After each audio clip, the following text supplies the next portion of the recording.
अस्सलामुअलैकुम दोस्तों, welcome back to my YouTube channel. आज की वीडियो में हम एक्सरसाइज 1.3 के रिमेनिंग क्वेश्चन करेंगे। तो मेरे पास क्वेश्चन नंबर 5 है, कहता है कि सॉल्व द फॉलोइंग इक्वेशन। हमें इक्वेशंस दी गई हैं, हमने उन्हें क्या करना है, सॉल्व करना है। तो मैंने इसका पार्ट 1 लिखा है, पार्ट 1 को हम अब सॉल्व करते हैं। तो कहता है कि 2z⁴ माइनस 32 बराबर है 0 के। तो इसे हम स्टेप बाय स्टेप सॉल्व करते हैं। तो मेरे पास फर्स्ट स्टेप है कि मैंने 2 कॉमन लिया। तो 2 कॉमन लेने के बाद मेरे पास बच गया z⁴ माइनस 16। अब हम क्या लिखते हैं, z⁴ को लिख सकते हैं z स्क्वायर का स्क्वायर, और 16 को हम लिख सकते हैं 4 का स्क्वायर। अब इस पे एक फार्मूला अप्लाई हो रहा है कि a square minus b square हो तो हम इसे लिख सकते हैं एक दफ़ा प्लस में एक दफ़ा माइनस में। तो मैंने अभी इसे क्या लिखा है, एक दफ़ा प्लस में लिखा है और एक दफ़ा माइनस में। तो ये बन गया 2 multiply Z square minus 4 multiply by Z square plus 4। अब ये दो इक्वेशन हैं, एक जेड स्क्वायर माइनस 4, एक जेड स्क्वायर प्लस 4। अगर मैं आपको एक चीज़ बताऊं कि आयोटा स्क्वायर की वैल्यू होती है -1, और अगर मैं यहाँ लिखूँ जेड स्क्वायर माइनस 2 आयोटे का स्क्वायर, अगर मैं इसे सॉल्व करूँ यानी उल्ट चलूँ तो बन जाएगा जेड स्क्वायर -2 का स्क्वायर क्या होता है 4, आयोटा का स्क्वायर क्या होता है आयोटा स्क्वायर। तो आयोटा स्क्वायर की वैल्यू पुट करेंगे तो -1 आएगी, माइनस माइनस क्या हो जाएगा प्लस, तो हमारे पास बचेगा जेड स्क्वायर प्लस 4। यानी इसको मैं तोड़ कैसे लिख सकता हूँ, जेड स्क्वायर -2 आयोटे का स्क्वायर। तो मैंने ये यहाँ पर ऐसे लिखा है कि मैंने लिखा है कि यानी मैं यहाँ पर लिख रहा हूँ जेड स्क्वायर -4 आयोटा का स्क्वायर, क्योंकि अब यहाँ मैंने क्या लगा दिया माइनस, और यहाँ पर मैंने क्या लगाया आयोटा स्क्वायर। तो इसका अगला स्टेप है कि आप देखें ना, इधर भी एक फार्मूला दोबारा अप्लाई हो रहा है कि a square minus b square है। तो इसको हम अगेन एक दफ़ा प्लस में एक दफ़ा माइनस में ले सकते हैं। तो मैंने अगेन लिखा कि z+2 मल्टीप्लाई बाई z-2, और इसके वजह से आपको बताया था हम इसे लिख सकते हैं कि जेड स्क्वायर -2 आयोटे का स्क्वायर। तो अगेन आगे हम सिंप्लीफाई करते हैं, तो ये स्टेप इसी की तरह इसी तरह, z-2 भी इस तरह। अब इसको भी हम फार्मूला अप्लाई कर सकते हैं ये वाला। तो ये बन जाएगा जेड स्क्वायर -2 आयोटा का स्क्वायर, तो इसे हम लिखेंगे एक दफ़ा प्लस में एक दफ़ा माइनस में। तो ये बन जाएगा z-2 आयोटा और z+2 आयोटा। अब हम इनको अलग-अलग कर लेते हैं, क्योंकि तमाम टर्म बराबर होंगे 0 के, क्योंकि इनके लेफ्ट राइट हैंड साइड पे क्या इक्वलिटी है। तो ये तमाम टर्म किसके बराबर होंगे 0 के। तो मैंने लिखा है कि z+2 बराबर है 0 के।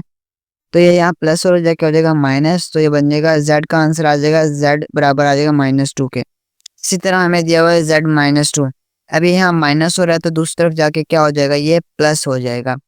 तो मेरे पास आंसर आ जाएगा z का 2।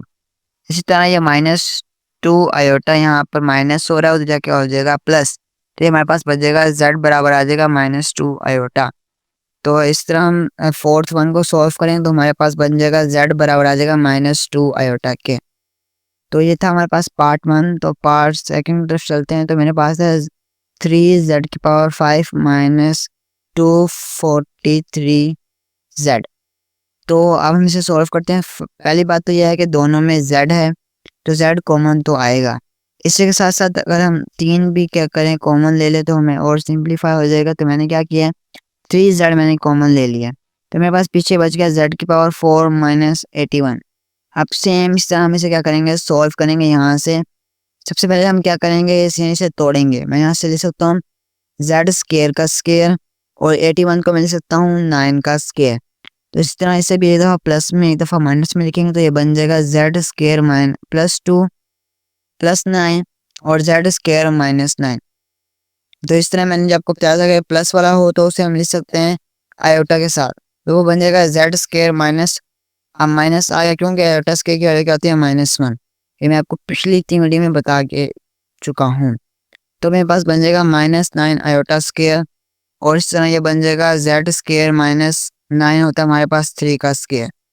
तो अब अगेन इस पे हम फार्मूला अप्लाई कर सकते हैं। तो ये बन जाएगा z-3 आयोटा और z+3 आयोटा, और इस तरह ये बन जाएगा z-3 और z+3, और इस तरह हम इसको भी क्या करेंगे, अलग अलग करेंगे। तो हमारे पास ये यानी 3z कॉमन था, तो फर्स्ट तो यानी हमारे पास जो आएगा आंसर वो आएगा 0, क्योंकि इधर यानी टर्म ओवरऑल टर्म बराबर है 0 के। तो ये भी जेड भी पहले फर्स्ट किसके बराबर आ जाएगा, 0 के।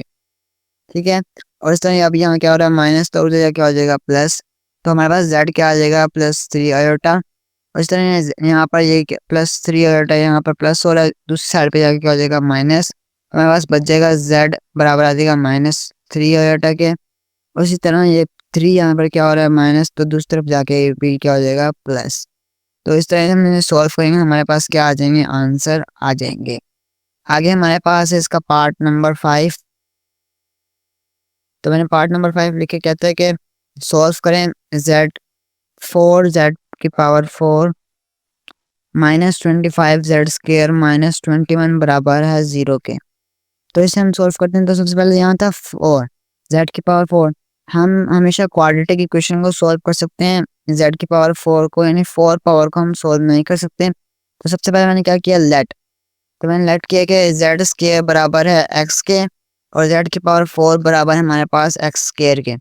तो हम जहाँ पर यहाँ पर अब x² होगा तो हम इसकी जगह लिखेंगे x, और जहाँ x4 होगा तो हम क्या लिखेंगे x²। तो मैंने यहाँ लिखा रिक्वायर्ड इक्वेशन 4x² -25x, मैंने आपको भी बताया, और ये -21 इसी तरह का इस तरह यहाँ पर आ जाएगा।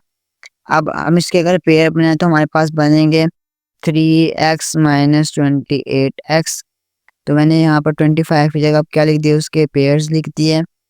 तो फर्स्ट 2 टर्म में से हमने एक चीज़ कॉमन लेनी होती है और सेकंड 2 टर्म में से हमने एक चीज़ क्या लेनी होती है, कॉमन लेनी होती है। तो फर्स्ट 2 टर्म में से मैंने कॉमन लिया x, तो हमारे पास पीछे बची 4x + 3 -7 कॉमन ले लिया, क्योंकि यहाँ पर था 28 और -21, तो 7 कॉमन ले लेंगे तो हमारे पास पीछे बच जाएगा 4x + 3। तो ये अब कॉमन आ जाएगी, तो मेरे पास बन जाएगा x -7 और 4x + 3। तो अब मैं अपनी जो मैंने लेट किया था ना, ये बराबर है z² के। तो अब मैं इसकी जगह क्या लिखूंगा, z² पुट कर दूंगा। तो मैंने यहाँ लिखा है पुट x = z², तो ये बन जाएगा z² -7 और दूसरा बन जाएगा मेरे पास 4z² + 3। तो हम दोनों को क्या कर देंगे, बराबर कर देंगे 0 के।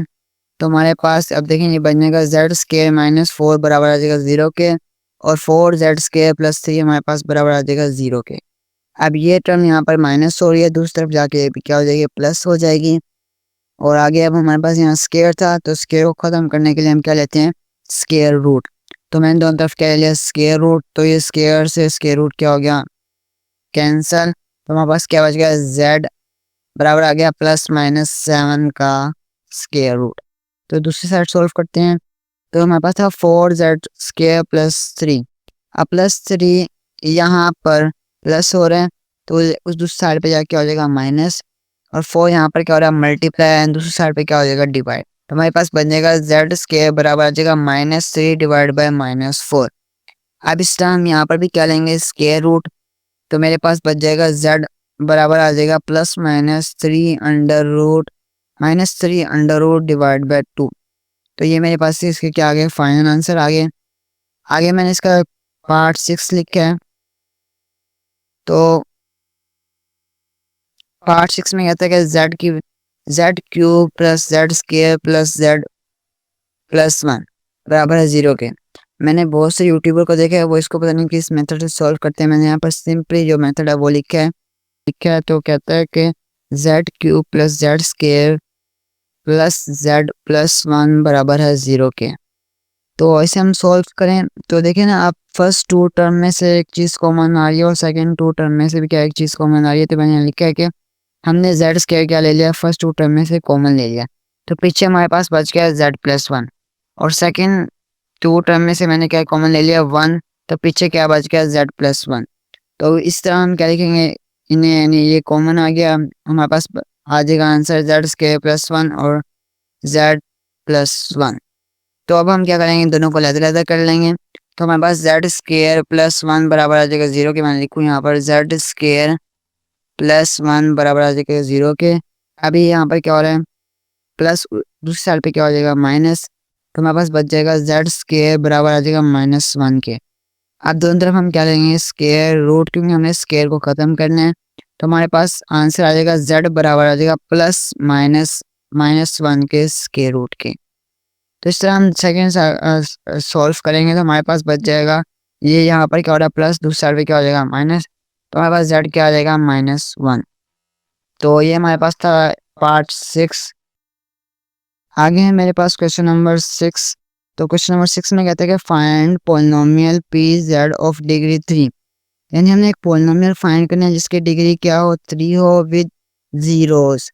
तो आपके बुक में जीरोस लिखा हुआ है तो मैं यहाँ प्रेफर कर रहा हूँ रूट्स ताकि समझ आ जाए। कहता है कि एक पोलिनोमियल जिसकी डिग्री क्या है 3 है और उसके रूट क्या है हमारे पास 3 -2 आयोटा और 2 आयोटा।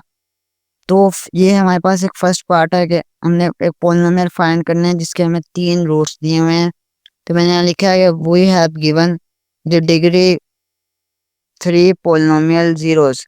यानी हमें जो रूट्स दिए वो हमने लिखे हैं 3 -2 आयोटा और +2 आयोटा।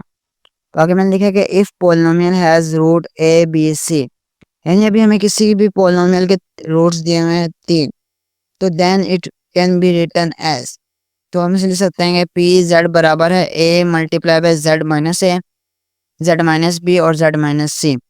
अगर मैं आपका बुक का हवाला दूं तो आपकी बुक में वो एक क्लोरी थी कि पी जेड बराबर होगा small a Z minus Z1 Z-Z2 up to so on था। तो ये वही चीज़ है, बस यहाँ पे मैंने थोड़ा सा अलग तरीके से लिखा है कि A multiply by Z minus A, Z minus B और जेड माइनस सी। तो इसे हम आगे सॉल्व करते हैं। तो अब मैं वैल्यूज पुट करता हूँ क्योंकि हमने लेट किए हैं रूट, तो हमारे पास 3 रूट्स दिए गए हैं। तो मैं ए और बी और सी की जगह मैं इनके रूट्स लिख रहा हूँ। तो मेरे पास बन गया सो पी जेड बराबर है ए जेड -3, क्योंकि अब हमने एक जगह लिख दिया 3 और Z-2 आयोटा और Z+2 आयोटा। अब हम क्या करते हैं इस इन टर्म को क्या करते हैं मल्टीप्लाई। तो एक दफ़ा माइनस में एक दफ़ा प्लस में दिया हुआ तो ये बन जाएगा ए स्केयर माइनस बी स्केयर, ये बन जाएगा जेड स्केयर -2 आयोटे का स्केयर। इसे मज़ीद सिंप्लीफाई करें ये बन जाएगा जेड स्केयर -2 का स्केयर होता है हमारे पास 4, आयोटा का स्केयर होता है हमारे पास -1। तो ये वाला माइनस और आयोटा का माइनस क्या हो जाएगा प्लस, तो यहाँ क्या बन जाएगा जेड स्केयर +4। अब हम इन दोनों टर्म को क्या करते हैं मल्टीप्लाई। तो जेड जेड स्केयर से मल्टीप्लाई हो जाएगा हमारे पास क्या हो जाएगा जेड क्यूब, एंड जेड जब मल्टीप्लाई होगा 4 के साथ तो बन जाएगा 4Z, एंड जब -3 मल्टीप्लाई होगा जेड स्केयर के साथ तो हमारे पास क्या बन जाएगा -3Z square, and -3 multiply by 4 के हमारे पास क्या होगा 12। तो इसको हम अगर सिंप्लीफाई करें तरतीब के साथ लिखें तो हमारे पास बन जाएगा पी जेड बराबर है A multiply by Z cube -3Z square +4Z -12। मैंने इसे इक्वेशन 1 का नाम दे दिया। तो आगे चलते हैं हम। आगे है हमारे पास यानी इसके ना 2 पार्ट्स है। उसने कहा find the polynomial, polynomial find करो, एंड अगले टर्म उसने कहा था सेटिस्फाई द कंडीशन। हमने कंडीशन भी क्या करनी है प्रूफ करनी है कि अगर हम z की जगह 1 पुट करें तो हमारे पास क्या आना चाहिए 20 आंसर आना चाहिए। तो ये कंडीशन भी हमने सेटिस्फाई करनी, तो मैंने यहाँ लिखा क्या put z is equal to 1 in equation 1। Equation 1 जो हमने पीछे भी फाइंड किया तो मैंने इसमें पुट किया तो हमारे पास बन गया a मल्टीप्लाई बाय 1 का क्यूब -3 1 स्क्वायर +4 मल्टीप्लाई बाय 1 -12। तो अगर हम इसको सिंप्लीफाई करें तो 1 -3 +4 -12, तो अगर हम कहें तो हमारे पास आंसर आएगा -10। अब हमें पता है कि P1 क्या है हमारे पास 20, तो मैंने यहाँ लिखा है पुट P1 हमारे पास क्या है 20। तो 10 यहाँ पर क्या हो रहा है मल्टीप्लाई, दूसरी साइड पे क्या हो जाएगा डिवाइड, तो 20 डिवाइड बाय 10 हमारे पास क्या आ जाएगा -2। तो ये हमारे पास क्या आ गया एक ही वैल्यू। तो अब हम इसे अपनी यानी जो हमारे पास असल फार्मूला था उसमें पुट करते हैं तो मेरे पास बन जाएगा पी जेड बराबर आ जाएगा। अब एक ही जगह मेरे पास क्या आ गया -2 और बाकी सब इसी तरह का इसी तरह, तो हमारे पास बचेगा Z cube -3Z square +4Z -12। तो 2 अंदर क्या होगा मल्टीप्लाई, तो हमारे पास बनेगा -2Z cube +6Z square -8Z +24। तो ये हमारे पास क्या आ गया आंसर आ गया। तो ये था हमारे पास क्वेश्चन नंबर 6। तो मैंने आगे क्वेश्चन नंबर 5 लिखा है। आप क्वेश्चन नंबर 5 और 6 में क्या डिफरेंस है बस मैं आपको ये बता दूं। आगे हमारे पास क्वेश्चन नंबर 7। तो क्वेश्चन नंबर 7 में कहता है कि फाइंड पोलिनोमियल तो अगेन हमने क्या फाइंड करना है, पोलिनोमियल। लेकिन इसमें क्या है, डिग्री क्या है, 4 है। पिछले क्वेश्चन में हमारे पास डिग्री क्या थी, 3 थी, और विद रूट्स उसमें हमें 3 रूट्स दिए थे, लेकिन इस क्वेश्चन में हमें 4 रूट्स दिए हुए, 2 आयोटा, -2 आयोटा, 1 और -1। और इस तरह ये था इसका फर्स्ट पार्ट। तो सेकंड पार्ट भी है कि सेटिस्फाई हमने करना है कि P2 बराबर होगा 240 के। तो हम इसका फर्स्ट पार्ट यानी सॉल्व करते हैं, पोलिनोमियल फाइंड करते हैं। तो मैंने लिखा है कि वी हैव गिवन, हमें दिया हुआ है आ पोलिनोमियल ऑफ डिग्री 4। हमें एक डिग्री 4 का पोलिनोमियल दिया हुआ है, उसके रूट्स दिए हुए हैं, रूट्स मैंने आपको बताए हैं। तो इस तरह अगेन पिछले क्वेश्चन की तरह हम यहाँ लिखेंगे, if polynomial has root A B C D then we return P Z. P Z बराबर आ जाएगा A multiply by Z minus A, Z minus B और Z minus C multiply by Z minus D, जिस तरह मैंने आपको पिछले question में समझाया था। तो अब हम वैल्यूज करते हैं ए बी सी डी की। तो हमारे पास बन जाएगा z-2 iota, z+2 iota, z-1, z+1। अब इस तरह हम इन दो टर्म्स को मल्टीप्लाई करेंगे और इन दो टर्म्स को क्या करेंगे, मल्टीप्लाई। अब एक दफ़ा प्लस में लिखा हुआ है, एक दफ़ा माइनस में लिखा हुआ है, तो इनका फार्मूला बन जाएगा z² - 1 का स्क्वायर। इस तरह ये भी क्या, एक दफ़ा प्लस में लिखे हुए हैं, एक दफ़ा माइनस में लिखे हुए हैं, तो इसमें इन पे भी क्या लगेगा फार्मूला। तो ये भी क्या बन जाएंगे, z² - 2 आयोटे का स्क्वायर। तो अगर मैंने और सिंप्लीफाई करेंगे तो z² इस तरह 2 का स्क्वायर क्या आता है हमारे पास 4, आयोटा का स्क्वायर क्या आता है -1, ये माइनस और आयोटा का माइनस करेंगे, माइनस माइनस करेंगे हमारे पास प्लस। और z का स्क्वायर हमारे पास, z का स्क्वायर होता है 1, 1 का स्क्वायर क्या होता है हमारे पास 1 ही होता है। तो ये हमारे पास अभी यानी इसकी क्वेश्चन नहीं है। अब हम इन दोनों को क्या करेंगे, मल्टीप्लाई। तो मैंने यहाँ इन दोनों को मल्टीप्लाई किया, मेरे पास बन गया z4 - z² + 4z - 4। तो यानी ये 4z² है और ये 1z² है, तो 4 में से 1 जाएगा तो हमारे पास क्या आ जाएगा, 3z²। तो मेरे पास ओवरऑल टर्म बन जाएगी z4 + 3z² - 4 multiply by a।